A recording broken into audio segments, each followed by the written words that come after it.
Viewer discretion is advised.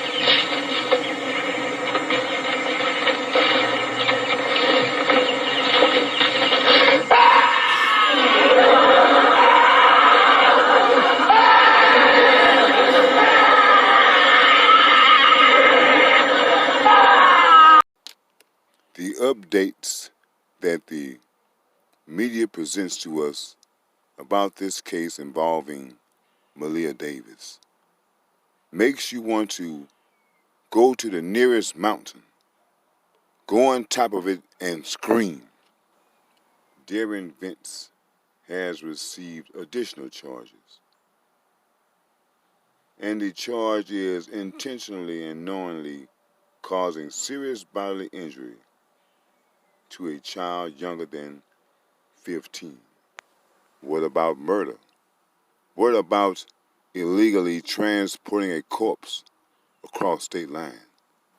It is like they are trying to do everything they can not to charge these individuals with murder. Now, is seriously bodily injury to a child the same as murder? There has been a lot of misinformation put out by the media. We all know that Derion Vence is guilty, but we also know that there are other parties involved as well, mainly Brittany and Darion's brother Joe. So when are these two individuals are going to be hauled in for justice? Will these new charges force Derion Vence into giving up the other parties involved? Let's hope so. QPRC legal analyst Brian Wise says if investigators don't ever find Malia, Vence could still be charged with capital murder. There is Texas law that says the state can meet its burden of proof beyond a reasonable doubt, even without a body. You've heard that Malia's stepfather told police she was abducted by 3 men Friday night. Josh Marshall is in Sugar Land with a closer look at the timeline to this story. Josh? Well, within the hour, friends and family will be here handing out flyers with Malia's picture and information on them. As Len just mentioned, every moment is critical, all of them. So when you consider that Amber Alert came out on Sunday morning, the stepfather's talking about the abduction happening on Friday night. Derion Vence told investigators he was driving to Bush Intercontinental Airport to pick up Malia's mom. Vence says Malia and his 2-year-old son were in the car. While near Highway 59 in Greens Road, Vence told police he heard a noise and pulled over to check his tire. While outside the car, he says 2 men pulled up in a blue Chevy pickup similar to this one. One of them makes a comment saying that Malia looks very nice, looks very sweet. Vence says one of the men hit him in the head and he lost consciousness. Friday night, Malia's mother had to call someone else to pick her up when Vence and the children never showed up. Sometime between Friday night or Saturday, Vence says he woke up and was in the back of the pickup with both children. But 3 men were also in the car. He told police he passed out again and woke up at 6 p.m. Saturday near Highway 6 and 59 in Sugar Land. His son was with him. Malia was gone. Vence says he walked down the road to Methodist Hospital where he was treated for a head injury and reported Malia missing nearly 24 hours after the alleged assault that left Vence unconscious. I realize there's a lot of blanks in that story, but we're hoping the public can fill in the blanks. Sunday morning, Malia's case became an Amber Alert. That afternoon, traffic cameras spotted Vence's silver car in Sugar Land near where the family and friends handed out flyers, followed by search and recovery groups starting their work Monday morning. Malia's mother and godmother are supposed to be here right around 6 o'clock tonight to help hand out flyers. And Len, just spending the past couple hours here, You can see how busy it is. They hope that someone happened to see something. There's been no sign of her since Friday when her stepfather claims they were kidnapped by 3 men near Bush Airport. But he says he and his son were let go the next day in Sugar Land. Houston police releasing new photos of the stepfather's car today, the one he says the kidnappers stole. Now, you've been asking us a lot of questions about Malia. One of them is this: why did she have brain surgery a few months ago? Our investigative team spent the last few days going through court records and discovered the answer. But in order to explain what happened, we have to reveal some family issues, some allegations of abuse. And we are sharing this information not to point a finger at one person or try to influence public opinion, but to be transparent about what we've learned and to answer a question you've been asking. Here's investigative reporter Cheryl Mercedes with what she discovered. You can't deny the pure joy that jumps off of 4-year-old Malia's face in the pictures that have been in the public eye since her disappearance. Those were perhaps the happier days. Court records we uncovered paint a darker picture of the little girl's life over the last several months. Documents we obtained from the Harris County clerk show that last August, the Department of Family and Protective Services received a report alleging physical abuse and neglectful supervision of Malia. She was living with her mother, Brittany Bowens, and stepfather, Derion Vence, at the time. The state got involved after Malia's mother brought her to the hospital with a head injury. Doctors had to do surgery to remove half of her skull. When Malia got out of ICU, doctors ordered that she wear a helmet for 12 to 24 months while she healed. But that was not Malia's first trip to the ER. According to records, 3 weeks earlier on July 10th, Bowens took Malia to the ER after she was throwing up blood. Doctors reported Malia was extremely lethargic. Malia was treated and sent home. The very next week, on July 28th, Malia was back in the hospital for a cut to her forehead. Medical professionals reported she had blood just outside of her brain. Neither parent was able to tell doctors what could have caused it. Bowen said she was hurt after falling from a chair, but medical professionals said that would not have caused the serious internal injuries. Doctors reported they were concerned about abuse, but in the end, the court found they could not confirm whether or not those injuries were caused by abuse. The CPS caseworker noted she had reason to believe there was neglectful supervision on Brittany Bowens' part, but nothing more. Child Protective Services has had temporary custody of Malia since August, but they confirmed she and her siblings were placed with a relative in February. The court ordered that Malia's parents take a parenting class. According to those records, neither has done so. A judge revisited the case back in April. It's set to go back to court on May 22nd. Cheryl Mercedes, KHOU 11 investigates. If you've been following this case, you'll know that developments have been coming out of this case nearly every single day. So we wanted to go back to where the search to find Malia all began. It all started on April 30th, Tuesday morning. Court documents show that's when Malia Davis's mother, Brittany Bowens, flew out of state for a family funeral, leaving her children in the care of then-fiancé Derion Vence.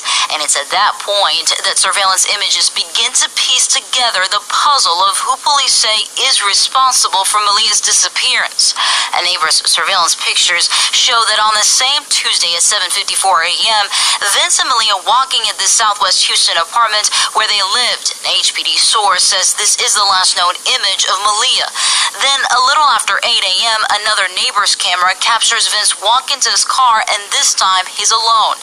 Fast forward to Friday, May 3rd at 1:40 p.m., a surveillance camera captures Vence leaving his apartment while carrying a blue basket with a large trash bag inside.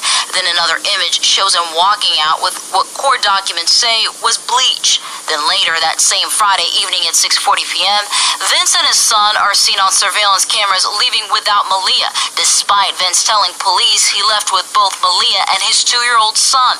Saturday, May 4th, 11:21 p.m., Vence walked into Methodist Sugar Land Hospital and reported Malia missing. It's also the same day Vence told police that he was abducted and let go with his son, but the men kept Malia and his silver Nissan was stolen. claims that didn't add up to what police would later discover. Investigators found on Sunday, May 5th, after searching Vence's apartment, blood evidence linked to Malia.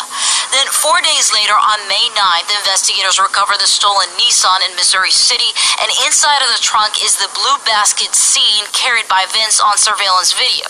Cadaver dogs also detected a decomposition scent in the car. Police then called Vence a person of interest, but then a couple of days later, on Saturday, May 11th, Vence is arrested and charged with tampering with evidence, namely a human corpse. Bill and Dominique, CPS got a complaint about a year ago, a little bit after little Malia received a head injury. Court papers say Malia and her older brother were physically abused and neglected by both their mother and their biological father. In just about 2 weeks, the courts were to decide if Malia Davis and her 6-year-old brother would be returned home to their mother, Brittany Bowens, or their biological father, Craig Davis Jr., permanently. Court papers show a CPS custody hearing was scheduled for May 22nd. They also show that little Malia Davis and her brother had been in CPS custody for the past several months. The court documents state, quote, Brittany Bowens has engaged in a history or pattern of child abuse and child neglect. Craig Davis has engaged in a history or pattern of child abuse and child neglect. Mother Brittany Bowens was allowed to visit with Malia and her older brother only once a week every Saturday, but the court papers show Father Craig Davis Jr. was not visiting with his children for unknown reasons. In another section, it says the doctor could not confirm whether Malia's injuries were caused by abuse and that Brittany Bowens was undergoing parenting classes. Officials with Child Protective Services told us that the children were returned home in February, but under supervision. We reached out to Malia's mother and her attorney. We have not heard back from that yet. Also, we tried to get in contact with Malia's biological father. We could not track him down. Houston police tell us that the investigation is ongoing. Reporting live in Sugar Land, Sophia Okita, KPRC, Channel 2 News. Speaking with the father and her extended family, this little girl is deeply loved by a large amount of people. He tells us he is heartbroken right now. He could barely come up with the words to speak with us. Here's what he had to say. We know. Surrounded by his family, Craig Davis spoke with ABC 13 in his first interview since his daughter's disappearance. Investigators say 4-year-old Malia has been gone since Friday. I haven't spoken to the public because I can't talk about my daughter I can't control my emotions. I can't predict myself. I break down and I cry. In a video posted to Instagram, Davis shared sweet moments with his daughter as he anguishes over her whereabouts now. Good. Investigators say Malia's stepfather was the last person to see her. Derion Vence told police he was driving to the airport Friday night with Malia and his 1-year-old baby boy.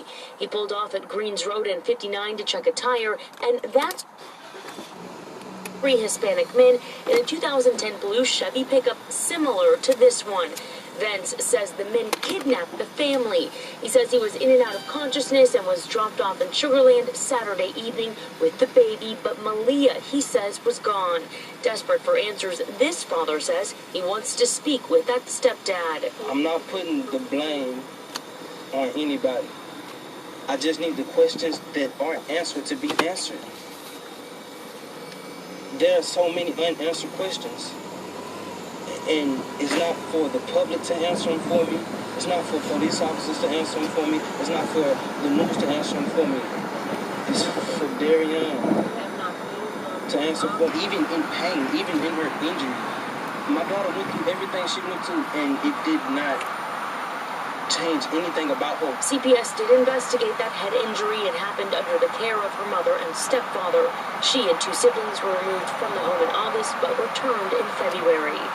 Capital murder comes with 2 sentences, a death sentence and a life sentence without the possibility of parole. Now, in the meantime, if Vence is charged with capital murder and decides to make a plea, enter a plea, then he will face just life with the possibility of parole after serving 40 years. We're live in Southwest Houston. Sally Modu, KPRC, Channel 2 News. Strangers from Arkansas. One of them a potential witness who says she saw Derion Vence's silver sedan back down this ramp late at night, May 3rd. This photo of him with Malia outside their apartment is where the gap begins. If child remains from Arkansas flown into the Houston area overnight proved to be Malia's, police know Vence spent at least 5.5 hours on the road, crossed state lines, stopped on this tree-lined ramp of I-30 in Fulton, Arkansas. Did he go north to St. Louis, where he grew up, or back south? Either drive leaves 10 to 14 hours unaccounted. He is a lawyer, so he's not going to talk to us unless his lawyer wants us to, and he won't talk to us. We'll have to see what happens at trial. At some point, Derion picked up scrapes to his forehead, and according to photos his dad shared with a blogger, cuts and wounds to his body. Vence claimed it happened during a carjacking, but detectives don't believe it because they claim surveillance cameras caught him in his car getting out at Houston Methodist Hospital in Sugar Land May 4th around 11:20. Authorities say someone dropped him off. Who, why, and what charges they'll face are questions authorities will answer soon. Then there's Brittany Bowens, Malia's mom. Is Brittany in the clear? I'm not going to comment any further on that. Neither Police Chief Art Acevedo nor his homicide commander I don't want to comment on anything about the mother at this point. have much to say about Bowens. Their focus is Malia and sorting out when, where, and what Derion Vence did. In Fulton, Arkansas, Larry Seward, KHOU, 11 News.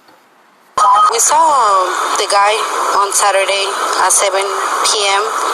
I was living with my family and I saw him. He was standing in his porch smoking. He looked at us and then he went inside into his apartment. Jania Soto lives right across from where Malia, her mother, and Vence lived.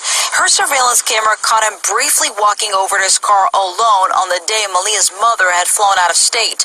Soto says she remembers clearly not noticing this bruise on Vence's head the same night Malia was reported missing. He looked at us and I looked at him and he went back in his apartment, but he didn't have the big bruise or, nothing like that in his face. Soto says it gives her chills to think about what may have happened next door.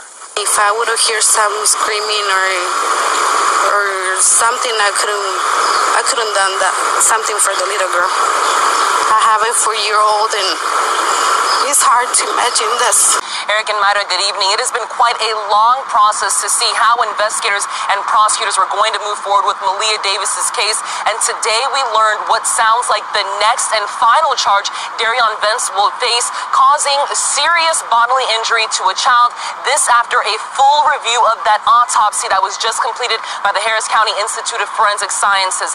Back in June, late June, we learned from after Malia Davis's remains were discovered in a trash bag dumped on the side of a road in Arkansas, the medical examiner determined the cause of her death to be homicidal violence. At the time, Vence was only charged with tampering with evidence Malia's body specifically. The district attorney's office assured us all along that pending autopsy results, we could see upgraded charges, possibly a murder charge, but that wasn't the case today. In their release, they say to us, after a review of all of the evidence, including the autopsy results, prosecutors determined there was sufficient evidence to charge Vence with intentionally and knowingly causing serious bodily injury to a child younger than 15 years of age. Now, I called the medical examiner's office in Eric and Maida. They tell me that this autopsy, it will not be available for us to see until this case is closed. I also reached out to the district attorney's office to reassure that they are not seeking any further charges against Vence. They did not get back to me, but based on the language of their release expressing to us that they have reviewed all the evidence, it appears that this is the only charge, the only additional charge that they found probable cause for. That is the latest here in downtown Houston. I'm Stefania Coley, ABC 13 Eyewitness News. The police department and the media are trying to sell us things that we don't want. They come with something else, and we don't want that either. What we really want is justice for Malia Davis. We want all of the people that are involved in her death and disappearance and disposal of her body to be charged. All of them. But, as I say, you're trying to sell us things that we are just not going to buy. Kid, y'all did rings? Try it, Mr. Cheap. Shit. Hey, look, you want to try it, man? No, man. You better try something, man. That thing in your finger keeping you very naked. Very naked. Here, hey, can you get it? Hey, it's for free. Take the whole thing. We don't want any. Okay? Just Fidel, Jack, you know? Quick, can you please play? Oh, that's some pretty nice stuff, Reggie. Yeah, Jim, I know bro did some jam. Look here, man, you can get Love, Peace, and Happiness and KGFJ and a tape deck and phone number. Can you dig it, man? I'm gonna let you have it. Just give me, take the whole thing, understand? The whole thing, take it all. I'm gonna give it to you. Just, you can have the whole. Just give me something. Just give me something for the thing, man. Split, man. Man, don't you listen to radio, man? Where you listen to radio, you wouldn't have got that Brooks Brothers suit and them horn rimmed glasses. You probably got a paper route, Jim. Check the radio, man. Come on, Junior, let's go. Yeah, okay, I'm coming. Oh, that was a good radio, Reggie. Can't make deals with junkies. Why not? That was a good. Look here, man. Look here. I got this here. TV, man. Look here, man. First color TV ever sold. Bought, man. Look at you. UHF, DHF. Hey, Dick, man. Look here. You can watch Soul on the thing, man. Roots, Dick. I watch Roots on this sucker. Hey, man. Look at Roots 2. Roots. Hey, man. Come on. Just give me something for it, man. The Josh stuck up in the suit, man. Take your brother. That YMCA suit on you got serious sucker.